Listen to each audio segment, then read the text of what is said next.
আমাদের next assignment ওয়ার্কটা কি আমরা একটু সবার কাছে শুনতে চাই।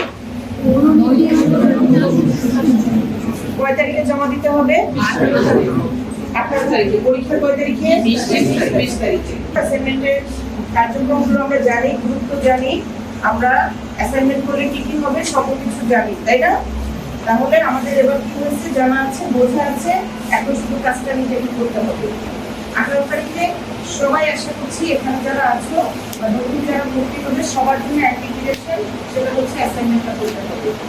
প্রিভিয়াস যেগুলো হয়ে গেছে সেগুলো যারা করেনি সেগুলো তো মিস হয়ে গেছে, এখন নতুন করার সুযোগ নেই, সময় কম আছে, বেশি সময় থাকবে না। হয়তো আমরা যদি 12টা করাতে চাই অ্যাসাইনমেন্ট, সেখানে একেবারে 6টা 7টা করতে পারবো।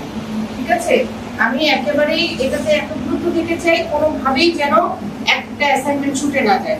একটা অ্যাসাইনমেন্ট ছুটে যাওয়া মানেই হচ্ছে তোমার কাছে একটা বই তৈরি হবে না, একটা গাইড তৈরি হবে না, আর বাজারের গাইডের সাথে তোমার এই অ্যাসাইনমেন্ট মিলবে না। এই জন্য অ্যাসাইনমেন্টটা আমার কাছে খুবই গুরুত্বপূর্ণ।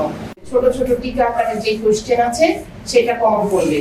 প্রিলিমিনারির সাথে লিখিত 50% আমরা শেষ করব, সেই জায়গাটা কারা করবে তারা একটু হাত করবে। তোমরা কিন্তু আমাকে কথা দিয়েছো, ওকে?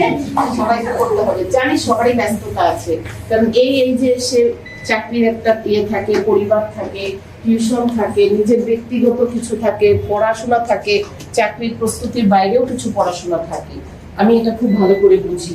তারপরেও যেহেতু তুমি একটা বড় ড্রাইভ দিতে চাচ্ছ, সেই জন্য কিছুটা সময় তোমাকে এখানে ব্যয় করতে হবে। ওকে, থ্যাংক ইউ।